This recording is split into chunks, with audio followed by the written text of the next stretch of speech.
Welcome to Q&C Presents Conversations with Creators. In each episode, I dive deep into the minds of filmmakers from every corner of the industry. Whether it's horror, drama, sci-fi, or comedy, we'll explore the creative journeys behind these films, the challenges faced, and the passions that drive these storytellers. So join me as I go behind the scenes and discover what it takes to bring visions to life.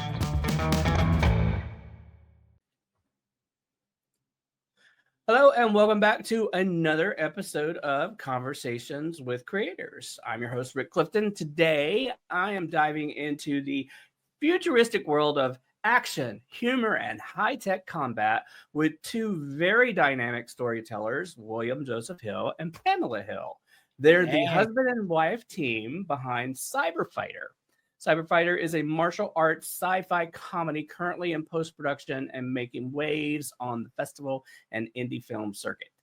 So from the pages of a novel to the action-packed screen, this duo is bringing their vision to life one punch at a time. So let's find out how they do it. Bill, Pam, welcome to the show. I am so happy to have you here. Thank you, Thanks, Rick. Rick. What a great intro. Thanks so Thank you much so for much. that. Yeah, it's so good to be chatting with you. I know we go back many years having We have some collaborated in the history. past. Yep. Very cool. So it's great to be talking with you on your show. Yes, absolutely. I am very excited about this project. I've known about it for quite some time. I've been a big fan of it. And so for the audience here, why don't we just start with the origin story and tell us a little bit about what Cyberfighter is and how it all sort of where it came from and what inspired you to tell the story. Oh, thanks, Rick. Well, Cyberfighter started way back in 1999, the late summer of 99. The Matrix had come out that spring. And I was working with the filmmaker and collaborating, and I was trying to develop a project that I could star in. And he asked me if I had anything. I said, no, but I can write something. So I got to brainstorming ideas, and I came up with this concept of, okay, it's a mix of like the Karate Kid type of martial arts character arc, which is you don't know martial arts, and then you learn martial arts and you become a master. And then it was like, what if that happened really fast? And then the Matrix got in my head. And I'm like, oh, okay. With the Matrix, in that movie, you have all of those skills in the Matrix, but in the real world, you're just a nobody. So let's flip that. Let's say you go into the Matrix and you get programmed with how to fight. And then that translates into a skill set in the real world. And the irony is now it's like, what, 25 years later, it's kind of like scientifically speaking, they're talking about doing this type of stuff with neural networks and things. So, and you were also temping at the time. I was temping at the time Hence too. your So character. They say write about what you know. So I basically took like my background and go, okay, I'm a Brian. temp. I named myself after my brother, Brian. And so I don't have the same name because it's like, oh, yeah, that's a real stretch. Why is he called Bill? Because like, oh, I can't forget my name on set. Have a new character. Right. It's good to have a different character. Yeah. And I made him a complete klutz in the beginning, and then he becomes Jackie Chan. And so that was the whole thing. And then it just ballooned into this novel, which then I introduced like renegade Chinese triad crime bosses who fancy themselves cloning engineers and, things like that to bring in the FBI. And then Pamela's character is, Thank you. Yeah. She's a neuroscientist. Yes. Well, we're ahead of ourselves, behind ourselves. You met me, and I got to be in the film too. Yeah. That was very exciting because I guess we're going backwards and forward. But I met Bill, which happens to lead into Cyberfighter, at a theater group. It was an offshoot of a murder mystery company. Bill was in a play with one of our dear friends. I didn't at the time. I just met her, and she invited him as a guest actor writer. I walk in, this was in 1999, quite a few years ago, and he's there, I guess, to bring his part of Cyberfighter at the time. And I see him, sees me, and obviously, I guess it Sparks flew like special effects. Yeah. And then he had me read at the time, I guess it was Kate Rand, but he didn't have it in the scene. But he, I guess, like me, wanted me to read. So anyways, long story short, he had me read the narrator. So that part is how I was included to start with. And as our relationship developed and he had a role for me and there was nothing in the vows about it, it was just very nice. He included me. So they had Dr. Kate Rand. Her character, Dr. Kate Rand, is developed over the years to fit more and more Pamela. So we have a feature script that's and the novel is basically I took that feature script and I adapted it self-published it on Amazon. Yeah. So the book, you can have the spoilers if you go to Amazon and buy the book. You'll get all of the spoilers of what the feature film's going to be. I have the book. Yo, sweet.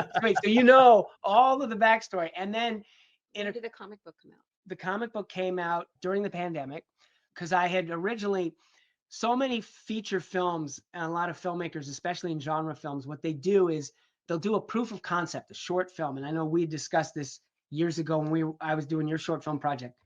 If I do a short film to kind of show people what this movie could be like, that might help generate an audience, and then studios or whatever executives interested in producing a full-length feature. So that was set to start. And then, you know, like the world of film, like there's always obstacles, and the pandemic was the latest obstacle that kind of like, it gave you time to write your book. It gave me time to turn it into the comic book, which is off of the short film script. So the short film, which is in post-production now, is a very condensed version of the feature. So I had to change it to fit a short form. So there's a lot of characters missing, and it's more accelerated, but it really gives you a feel of like my vision of how it should look like when we do the big feature.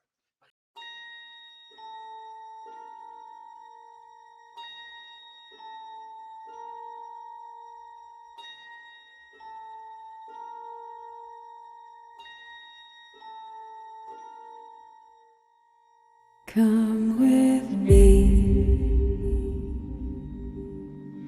and you'll be in a world of pure imagination. Take a look, and you'll see into your imagination. We'll begin with a spin, traveling in the world of my creation. What we'll see will defy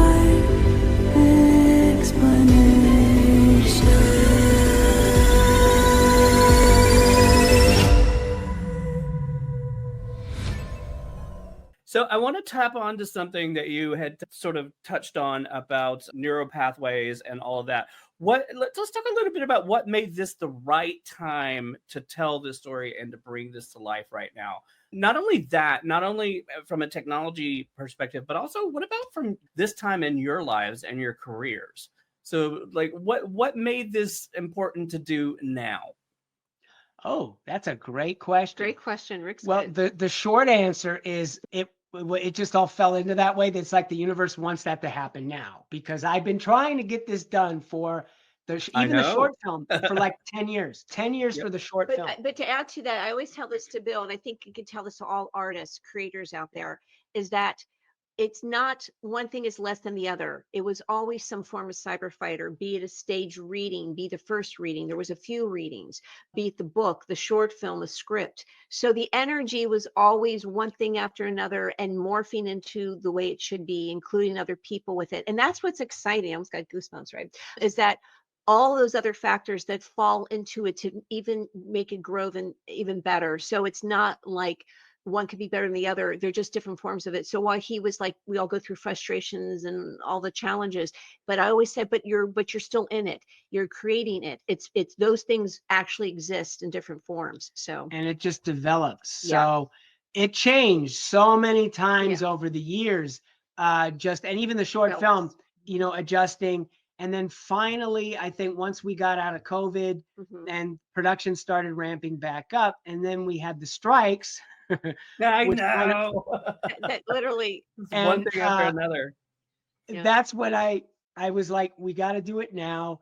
There was an advantage to that, was that because of the strikes, I was able to get the location that I wanted to film at, I think, because it wasn't as busy. There wasn't that much demand. Which was very challenging, obviously, for all of us in this business, but because we still wanted to be proactive and mentally stay okay through this hard time with the strike, it opened the opportunity to have a space that not normally we would have, and then that we could include other artists there as well. Yeah. And it was at LA. Los Angeles Center Studio, the Yeah. iconic Los Angeles Center Studios Which is, with the big tower building and the sky bridges. yeah. You've seen it on TV shows, movies. I mean, now I recognize it whenever it pops in. What's funny about this, Rick, sorry, so much for minutia.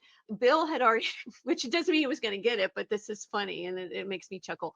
He had already put LA Center Studios, LA.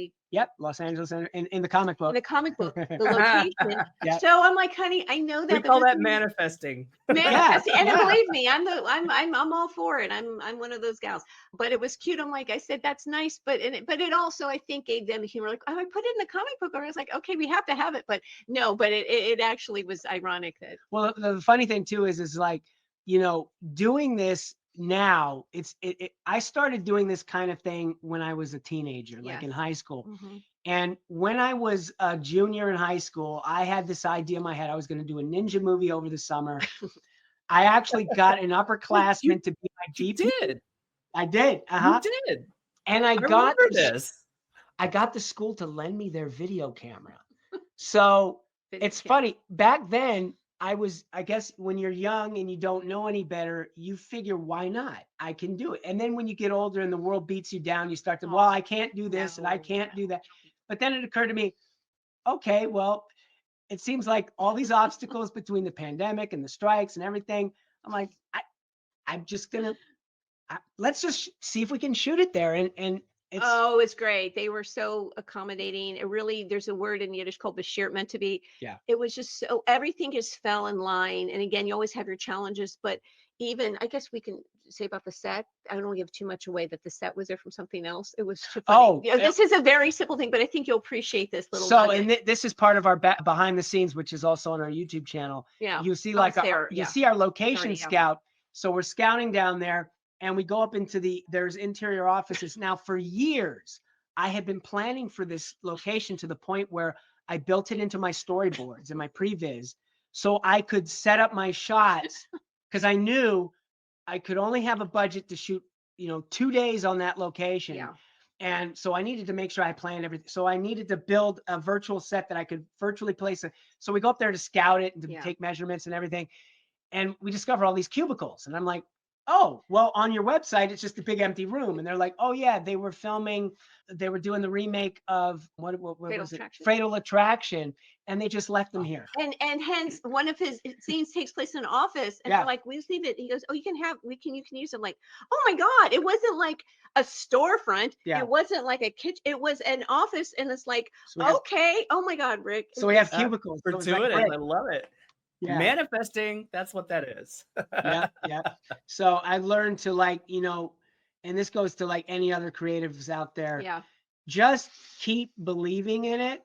It'll happen when it's supposed to happen. I really believe that. I also worked with a friend on his film right before, and he's also in my film. So we've kind of like worked on each other's projects. And he had the same thing, like he had obstacles, but then when we finally got to do his film, before this one, it was like, you know what? I really feel like this is the time that was supposed to be. I'm like, yeah, okay, that's great. I'll keep that in mind. And yeah, it turned out to be the case. Producer, Alison Saraboff, who's dear friend to us and fantastic with location scouting and everything. Yeah. Mike McConchie was the DP. Sound was Alex Anakin, who was like a really great sound production sound guy. And the team, the cast, the crew. Honestly, and I'm sure you know this because you're a producer as well and all the things that you do, Rick, just having the people not only who can deliver, and I mean that in a lovely way, but who you want to work with. And obviously we had a lot of people who we just love and enjoy, but you can only have so many. So it really just made it so it was really wonderful. Yeah, everybody says they really loved working on our set between and we love them, my stunt coordinator, fight choreographer, John Crane, who's like to work with for years. We had been talking about working for 10 years too, because he's so iconic. He wrote a book on fight choreography that I was working on another film, and the director let me read his book. So I read his book before I met him, and I'm like, oh, I got to meet this guy. And it manifested that. You knew William Christopher Ford, actor, martial artist. I mean, but just wonderful cast and crew. Yeah.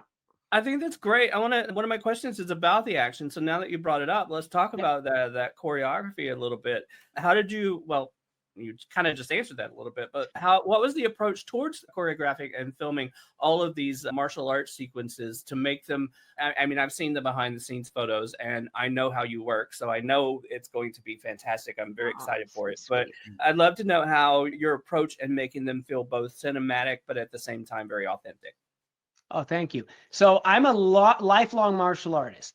So that's where I'm different from Brian Baldwin, my character, because he learned it in 3 days. And I've basically done this my whole life. 3 days plus. So I have a lot of knowledge as far as like technical ability goes, and having done it in films as well. So I understand with the camera. So when I was working with John, he has an insane amount of knowledge that goes back from even like he understands live wrestling and the choreography that goes into there. He references a lot of like the old John Wayne Yakima Canute fights back in the old day. So he has an encyclopedic knowledge of action from Western to Asian cinema to everything. So and what I wanted is a lot of comedies, they make the fights look stupid and it's just dumb. And because obviously the comedians aren't real fighters. I'm like, no. The action should be great, like Jackie Chan, but there's comedy in the situation. So we don't have like wacky little like Three Stooges type, strikes and stuff like that. It's actual authentic martial arts strikes. All of the actors who are the fighters, they also have martial arts backgrounds. I learned a couple kicks. I taught her a couple of kicks for her character. I was in gymnastics and I'm still somewhat athletic, so it helped. But anyways, the great news is like for film fighting, you don't have to know how to hit hard or hit accurately. Just it has to look good on camera. Yep. So you got to make it look good. So yeah, and I find people with a dance background are actually much better screen fighters than legitimate martial artists, because legitimate martial artists, they're trained not to telegraph, they're trained not to show pain, they're trained to be very fast because they really need to hit. Whereas like with it, you have to slow it down and let it go wide so the camera will pick it up. So I want to talk then a little bit about the two of you working together as a team. So you're not only the co-creators of this film, you're also married. You talked a little bit about how you guys met. I want to sort of talk about the creative collaboration as a couple. Are there certain roles that each of you tend to gravitate toward in the filmmaking process, or how does that work? I'll let you answer that. Oh, you're so sweet. See, it works best when I go first. No, I'm just kidding. Smart man. Very, very exciting. We, along with obviously in our lives, dating, now married, and gotten to perform, act together through the years, we just by happenstance have been able also to create things by writing. One of the things that we started with was short films, but a web series called That Darn Girlfriend. It's a throwback to 60s, 70s energy season. I started writing more. We started writing together, and we found we had fun doing it. I mean, it kind of happens where you didn't know this was going to happen, but then you start to collaborate. And we realized we could write together and enjoy it. As far as finding the places where you fit, Bill's always, like he says, a teenager, has written and directed, acted. I was acting, had done some writing, but then the things that you didn't know you could do, like one of our episodes, That Darn Girlfriend, I had this image of how I wanted. He goes, Pammy, directed. Pammy calls me sometimes Pamela. But I said, directing, what is that? Like, what's that? He goes, it's your vision. I'm like, oh, it just, the idea of directing, and Rick, you've directed, it just sounded like this huge thing I didn't understand. He goes, no, it's your vision. I said, well, I'll direct if you help, like if you kind of walk me through it. So we fortunately, even as Bill, as being my director as well on Cyberfighter and projects, we get along, which is great. And again, it doesn't have to be. And the things that we squabble about, because we're human, we've left that sometimes it outtakes with our web series, but people appreciate it. It's all in good fun, but we really do play off of each other. And he also allows me, which I really appreciate, to add my ideas. I know what things that he owns. And I mean this like in a personal way, which is really important to him, but he is very good about allowing me to say something creatively. And a lot of times, Rick, between us, because I've been in this business since I've been a kid, like acting, modeling back home, I'm from Cincinnati, Ohio. He just allows, if things come to me organically and he gives me, thumbs up, or, he'll add to it, or we'll add to it together. So it's worked out pretty well. Yeah. our work together on the 3 seasons that we did of That Darn Girlfriend so far was good training for her in the behind the scenes thing, because then she starts to have this critical eye towards everything, especially when it comes to editing and post-production. Yeah, I like that. Which she's been a really good resource for me right now, because I'll run something by her after I've kind of like, oh, I just see what she thinks about it. And if she's noticing something's off, I know I need to fix that. Or if she that, you know, she'll give me ideas like that. In regards to production, one of the things that started when we were rehearsing our scenes together was she would give me adjustments that she wanted to make to her dialogue. And I was like, oh, okay, well, let me hear your idea. And frequently her idea would be, wow, that's much better than what I had on paper. So let's rewrite it. She came up with a couple of jokes that have made it into the final product that was, she wrote her own line. So I think, and it wasn't press. It wasn't like, no. I think what happens with a lot of, especially like auteurs who are like, this is my vision and I'm the creative, they get their no one ego. else can have an opinion. I've been on those sets. I know. Not like that with life either. And I'm like, the only reason why I'm an auteur is because I can't afford to pay other people to do all the jobs. So I'm taking on it. But for the feature, I certainly don't expect to be doing this same workflow for a feature film. I expect to, you know, have more resources, more people, because with my actors and the rest of the cast, the most fun I had directing was working with the actors. Oh, so great. And the scenes that I'm My not favorite part in, too. yeah, the scenes that I'm not in are so much fun to just sit back and watch them. You cast the right people. I didn't have to audition anybody. It's like I've worked with all these people for years. That was what's so much fun, is getting to pick or work with the people you want to work with. Oh my God, you work with people. You've worked with them on set. You know how professional they are. They do the job. They bring that special secret sauce that only they have to their role, and you just like, I put it on paper. I have an idea of how, but then I'm like, oh, okay, but I want to see what you're going to give me. And then I'm just, it was so much fun in post, just deciding, how am I playing this scene? And as a director, he allowed us to shine. I mean, he did allow us to shine. I think, like we call Rick, you've heard the actor's director.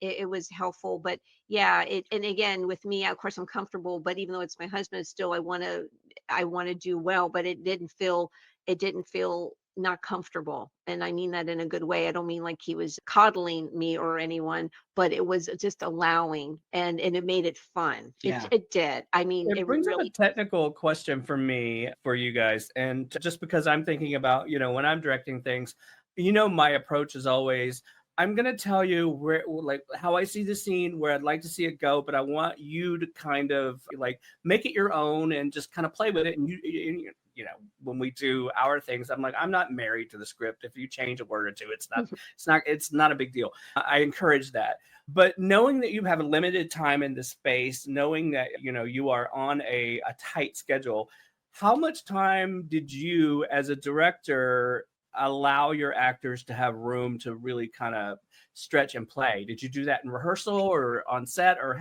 what was that process like for you? Yeah, it's a great question. So what I did, knowing that, so with this particular production, it ended up, I only had the budget to do 4 days. So 2 days on a green screen stage, 2 days at Los Angeles Center Studios. And you raised the funds. And we did an Indiegogo, and we actually made our, you know, we raised our goal. So thank goodness for all of that. Thanks for you and all the other backers. You've made this actually come true, and it's in the process of coming true. So I knew I needed to do a lot of homework in prep. So I had storyboarded, because a lot of directors, they don't storyboard the walk and talk scenes or the talking scenes, because they're like, I'm just going to do your basic coverage. I'm like, no. I need to plan all of my shots. And so with my DP, Mike Moncaci, he understood what I needed to do on the green screen stage, because we were doing a lot of virtual sets that I was building, and I already built these virtual sets in Unreal Engine. Yeah, in the other location. So we're matching that. So we had to be very efficient. Plus there's fighting. So it's like, I need to have enough time for the fights. I need to have enough time for that. So with my actors, we did a table read on Zoom before. I just knew that their juices were going to be cooking while they had the script. And then when we show up on set, and then we do rehearsal.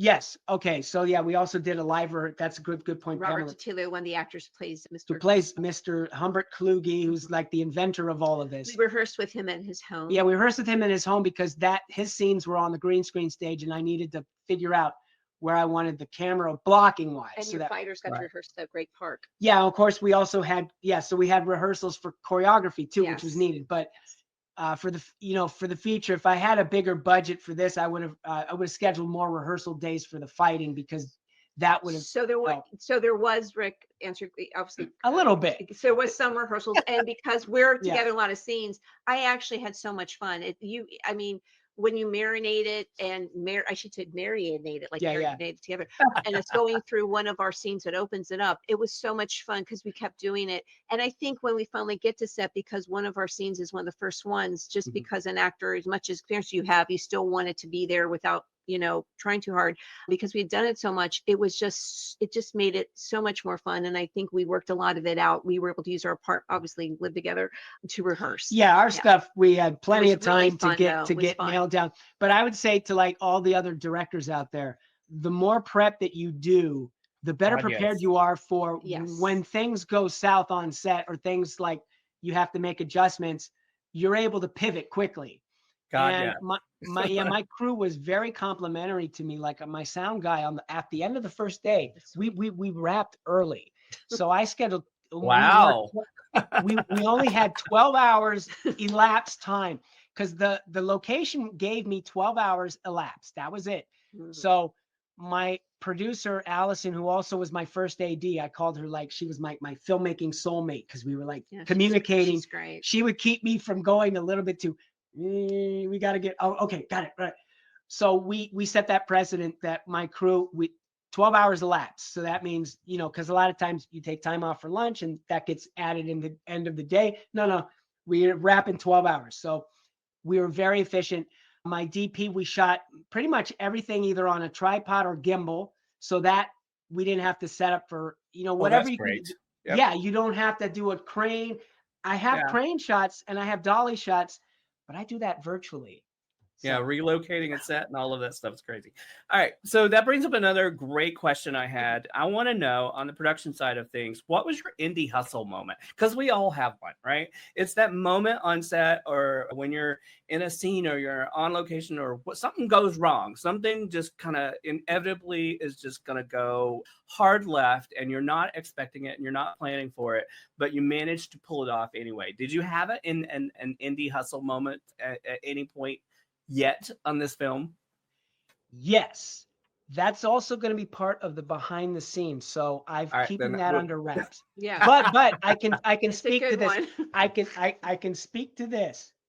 It's one of those moments in which the production could have been derailed, but I pivoted and I went back. We finished the day and we made adjustments to the production to where we actually we salvaged it. But that goes to I'd say partially of all my preparation, but more importantly, the supportive crew and cast that all stepped up. And I think they were feeling a lot of stress too. So we had a moment also as we were finishing up the day where people were kind of like a little distracted, and I think forgetting things. And so I was like, okay, let's just take a moment. I'm going to step away for 5 minutes. Here's the script. Just go over it. We'll come back. And I think when people had that little Zen moment in times like that, to just not worry, we got it. They come back and then they brought their magic, and it shows in that scene is one of my favorite. I mean, the actor in this one scene, I'm not going to give any spoilers, but he's so hilarious. I was in tears of laughter when I was looking at the dailies. And since then, I've seen this scene thousands of times now, so it doesn't make me laugh as much, except when I start to put the sound in, and I'm laughing again. So, whenever it's new. So there were moments, there was some more moments that will be discovered later, but I think the mindset was a blessing on all parts, especially Bill's. And it was, again, the support that going into it that we hoped was there really shined through during challenges. And there were some along the way, no violins, but Right. Yeah. we all have them. Yeah, for sure. Yeah. And I think to your point, and also to your credit for both of you, when you are extremely organized and well prepped and prepared, you can take those moments, those that come out of nowhere, and you can pivot a lot easier because you're not. You've still got your ground underneath you, and you know sort of where you're going and what the end result is. So I'm super excited to see what this big moment was. So I'm excited. Yeah. Very excited for it. What's funny too is like during these times, whenever you're facing these challenges on set, and this goes for like everybody, I'll go back and I'll like listen to podcasts of either Steven Spielberg's experience on Jaws or George Lucas with the original Star Wars, how the first day, that rainstorm that destroyed the set, Oh my God. and they had to rebuild. I'm like going, okay, I'm in good company. So The Steven Spielberg Jaws story is something I think about when I'm in my 11th hour and I'm in the corner, and you know, and this has happened on every single set I've ever been on, and you guys haven't seen it, but I would be in the corner crying and like, I'm never doing this shit again. And then I'll sit and think about it. I'm like, well, dude, hold on. And now I will think about the Spielberg story with the shark and how it was just constantly, they could never get a shot off because the shark just would not operate in salt water. And it was just, so, And it made it a better movie too. So go figure. So I'm like looking at whatever things that I had to make adjustments that deviated from my original plan. There's always there. You know what? There's always. I'm more of a positive person. Yeah, you know, it becomes a better movie. So there's silver linings to even some of the most challenging things, and you just you just weave through it and keep peace in the process. I mean, if you were given every resource you would want, need, money, and there was no limitation, and you could do whatever you wanted, it's not as good. But when you have to you have to figure this out. And you can't, and you need to overcome. I love a challenge. I think most of us indie filmmakers out there love a challenge. And when, you know, I get very frustrated sometimes, but I'm also like, when somebody tells me, no, I can't do something, I'm like, hold on. Yes, I can. I'm going to figure this out, you know? So that's when the glasses come off and I saw that just now. I saw that. And I'm like, nope, we're going to figure this out. So I want to talk a little bit about post-production. So you're in post right now. So what's that process been like, and sort of where are you in, like, just kind of give us a little bit of an update on everything. Yeah. So with post-production, I knew that I was going to do all of the post-production jobs. So one of my day jobs that I did years before the pandemic was I worked in post-production accounting with a lot of the studios. So I was basically doing their time cards and giving them paychecks. But in that process, you get to see kind of like how post-production workflow is and how Hollywood does it. And so I tried to stick with that. But then the great thing is when it's you don't have to do everything in a specific order. So for example, because half of the movie is shot on a green screen stage, I needed to do the visual effects first after I had my rough cut, because I needed to plug the sets in. And the thing is, with this particular technique, we have a moving camera in a lot of the shots. So in order to get that moving camera to translate into Unreal Engine with the virtual camera, I need to track, and my DP had this wonderful app on his iPhone that he mounts on the camera, and it would track the camera in 3D space. And that data goes into Unreal Engine. But what you have to do is you have to render out everything from the sticks to cut instead of the shot length. Right. So hence I needed to, I got all this footage and a lot of it's chopped up, but I needed to marry and while I was there, I'm like, okay, well, why don't I just add more sound effects before I start doing sound design? I can go back and forth between sound or like visual effects as need be. And the only time I'll have to lock pictures when I hand it over to my composer to do the music. And then that's okay, picture lock. So it's been a very fluid process. It's also been because I basically taught myself how to work with DaVinci Resolve, which is a fantastic all-in-one editing program. I actually invested in the studio version. I bought the studio version, so now I get all the updates. And this is your home office kitchen. Yeah, so right here where I'm sitting at this moment, this is where all the magic I happens. need to eat sometime. Yeah, I step out, I take a break so So, she can make lunch. I think Da Vinci should give you a sponsorship. I'm gonna make that call right now. Like, come on, guys, I'll tag them in the post. I Like, think Da so Vinci, too. They you should. need to give, He really do a does. sponsorship here. So Yeah, at least get some, because with the new tools that I mean, between Fusion for the visual effects, Fairlight, I'm working a lot with Fairlight now with the audio. I mean, it's a lot of professional productions use it now, and it's amazing because I'm also going to be able to deliver a DCP, which is like if you want to show this in a theater, festivals at screen and movie theaters, you need to have a DCP. And you're really enjoying it. Not that he's enjoyed everything, but Yeah. just now that so much of it has been more solidified with being edited and here, and it's just Bill. I said he can tell he's just really enjoying fine tuning it and finding the visuals and finding the sounds and enjoying it. I said, I'm glad for you. And I mean that I'm not trying to sound trite. It's this, that's the fun play. It's like, you've done a lot of your work and he's still working. We're both still working, but he's getting to have fun with the play of it now because so much work has been put into it. It's like it's like sculpting. It's like I started off with this really big block of marble, and I've been slowly chiseling away at it, and it's starting to take shape now. when you see the shape, yeah, it's I'm starting to see the shape. Now, I'm just kind of curious. What's your? I know we love it all, but if you had to pick like a particular moment in production, what's your favorite in pre-production and post-production? What's your favorite moment out of all of it? Mine is without a doubt sound design. Sound design for me, I feel like sometimes that should have been my chosen career path because I just enjoy it so damn much. It's just really great.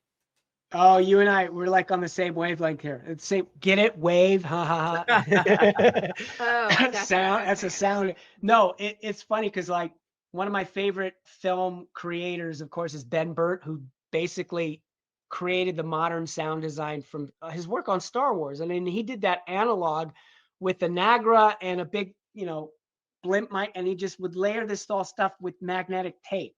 And now we have the ability to do it in a computer.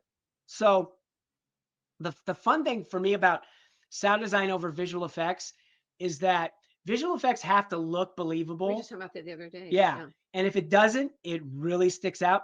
Sound, you don't have to use the exact sound of what you're trying to convey, because sometimes something else sounds better. and it doesn't matter. You can like for example, with a lot of the punching and kicking sound effects, a lot of film, they'll do the old kung fu sound and it sounds the same. But what I like to do is what Ben Burt did is layer them. So there might be a whip crack for a headshot that gives that snap. That's just that little bit of a tweak to it to where it's different and it's unique. And whereas with visual effects, when you try to do too much, it then becomes like your eyes just like, and very it's just, messy and it looks fake. Now, layering sound is probably one of my favorite things. You may remember I think this might have been the first thing you and I ever worked on together with Shelter. When your character appears on scene, there's some sound design underneath that. And we were playing around for a few weeks on what that, like the moment your character steps into the scene, what is that sound design going to be? And I'm like, I knew who your character was in the story. And like you, I was making a short version for a feature version. And so I knew who this character was in the bigger story. And then I was like, what if we tried this sound? And so then we layered in this sound underneath it, and it just worked. I mean, it just, the moment I heard it, I was like, that is it. Do not touch it. That is the moment. So yeah, I remember. You know exactly what I'm talking about, right? Yeah, I know exactly what you're talking about because we screened that in the theater. So you had that in a nice big screen with a great surround sound. I'm hoping to do like the same type of surround sound mix with this too, but at the moment I'm still designing it. So, that's where you get into the mixing and getting all the levels right. But right now I'm building the environments, but it's so much fun because when you look at the picture and you when you're dialogue editing, you're just getting all the dialogue clean. but there's still, it's just still feels missing. But All then the once other you, layers are like it's so flat without all the other layers. and once Yep. you start adding it all in between I love, one thing that I really love is ambience, because the little quiet things that you're hearing, and a lot of it's subliminal, that Yep. if you're not constant, but it does something emotionally to you that kind of helps you. So it helps you build what my intentions are. So it's like, yeah, that's so much Yep. fun. So, what surprised you guys? This is a question for each of you to answer. What surprised you most during the making of this film? And that can be at any point in it. It can be the story, it can be the process, it can even be yourself. So, it's a question for each of you.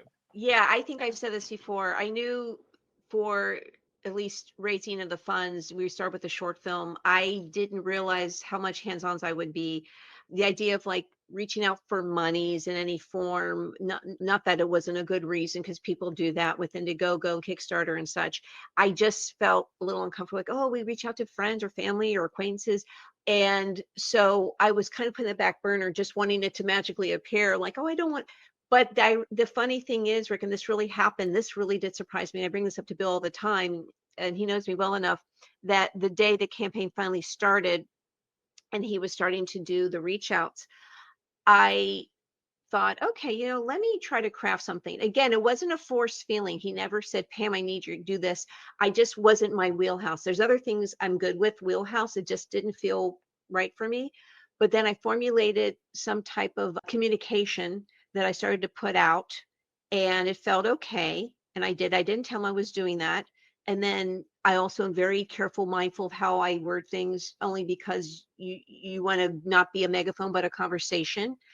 And I think people also know both of us. And anyways, long story short, when I put it out there, it started to have people respond. And that was really cool. And it wasn't like, why are you asked? And then I was like, it was almost like this epiphany. And I said, Bill, I'm going to be this part of it for you. I was not planning on doing it. It was not that I wouldn't help him or support him. I love him to life. It was just a piece of the puzzle. Ironically enough, and I'm good on the telephone. I was raised by a father in advertising. I can speak. I'm not that shy. But I just didn't know if that piece was going to be there. And because I guess I formulate anyways, it just came about, and it was a blessing. And then I told him, and that was the partner I was in that form for Bill that I didn't know was going to be there. And you know what that is? And I say this all the time. I think that what the difference between that, and you touched on this perfectly, is that you were not a megaphone about it. It's what I call excite, don't sell. Everybody can see the sell coming from 30 clicks. Nobody wants the sell. But if you get them excited, and then they're going to want to be a part of it. And then so I think that, because I remember this moment, exactly what you're talking about, and I could feel that excitement and what you were and how you were communicating that. So it's excite, don't sell. It's I like that. Yeah, that's so true. And Thanks. And the prep that I did for this particular campaign too was like, when I approached it from the standpoint of, okay, I need to make sure that most of my funds can go on screen. So physical items, we're going to just take money away from what needs to happen, because this is such an ambitious project. And that'll go to my answer to your question. But on this, it was like, so for me, I love a lot of behind the scenes peeks and things, and I can create these things digitally. You can have an ebook. So I've got, like, I'm building a production book about the story of the entire process. And then I've got an art book about my art design and my production design, as well as, the novel and things, and audiobooks and things and stuff. But the thing that most surprised me, I think, was just that I'm actually accomplishing this because this is like the most ambitious thing I've ever done in my entire life.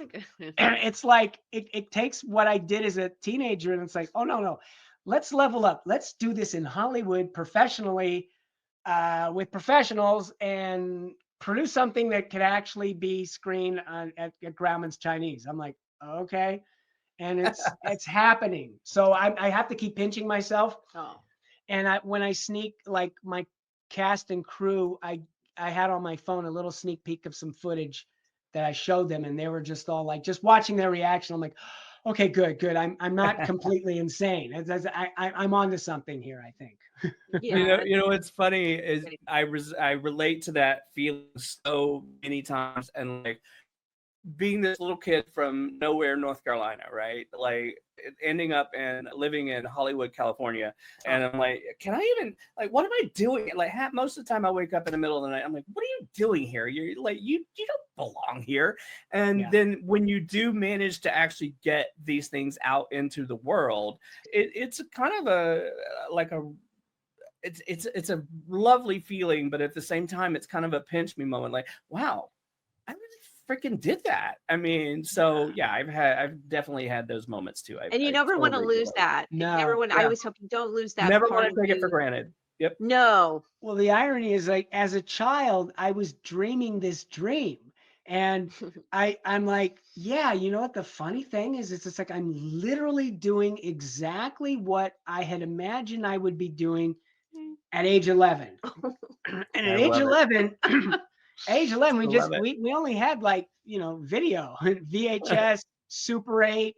If you wanted to do something like this, you would have needed to rent a 35 millimeter camera and go, never mind Panavision. You couldn't afford those. You'd have to buy an old Aeroflex from, like, the 1940s. And then as a kid, I never understood, wait, why doesn't film have sound? It's like, well, you have to record it separately. And that's what this is for. These things that you learn. I didn't get to go to film school. My film school was like learning all this stuff by doing it wrong. Yep, exactly. So as we finish up here, I want to know, how can the audience find out more about Cyberfighter? How can we support it? Like, where are you on social? Give me all the details about sort of where we can find you and how we can help support from here on out. You want to start? You start. I'll start. Okay. So we each have our own websites, williamjosephhill.com, pamelahill.net. Thank you. And then our production company, forscorpio.com, spelled out FOUR, Scorpio.com. There's a YouTube channel. We have our YouTube channel too. So a lot of the behind the scenes, we have, like, one of our series besides That Darn Girlfriend is the behind the scenes making Cyberfighter. And it's like, right now it's all the pre-production stuff that I'm getting into. I'm going to hold back on releasing production stuff until after the movie's done. No spoilers. Yeah. And we have a couple of books, of course, on Amazon. And thank you, Rick, for asking. It's very generous of you, and we appreciate your time and the support from people. Amazon. So the Cyberfighter book and comic book and audios on Amazon, and on my end, which talks about my experiences, that also is part and parcel of my energy towards Cyberfighter. I wrote a book called The Next Contestant Is. It's about my game show experiences, but it also is more about, we talked earlier about positive mindset and what I brought to that has to do with us and our projects. And The Next Contestant Is on Amazon under paperback, Kindle, and audio. But those projects kind of explain us. And then regarding social media, Yes. I'm probably gonna set up a And what's your special. Instagram? My Instagram's William Joseph Hill. And mine is Starring Pam 9. Yeah. I'm sure you're all writing this down, but it's Right. all good. It's all And I'm then- going to have all of this will be in the show notes. No, you're and for sweet. the video Perfect. version, I will put everything on Yeah. on screen as well. So and then on Facebook, there's Facebook, we have a Force- Cyberfighter group and a For Scorpio page. Yeah. So we have pages for those, Yeah. which is going to start as I start to, like, get more of a handle on post-production. I'll start posting more updates So I there. think that pretty much is Yeah. most of the things where Cool. people could reach us. Yeah. well, it's fabulous. So you two are probably two of my most favorite people in the world. So thank you so much for your time today and taking the time to talk to me about this film Cyberfighter that I'm very, very excited about, have known about and heard about for quite some time. And I'm very excited. I can't even tell you how excited I am to see this come to life for you. Thank you. Thank you, Rick. We really appreciate you and your friendship and everything that you do, Yeah. and asking us to participate. We never take that for granted. No. And so much is about the relationships, and I honor them. So. And I can't wait for you to see it too, because Yeah. I think you'll be happy. Yes, we're excited for everyone. All right, you guys, that's it for Conversations with Creators. We'll see you guys next time. Bye. Yeah, thanks. Take care. Bye, guys.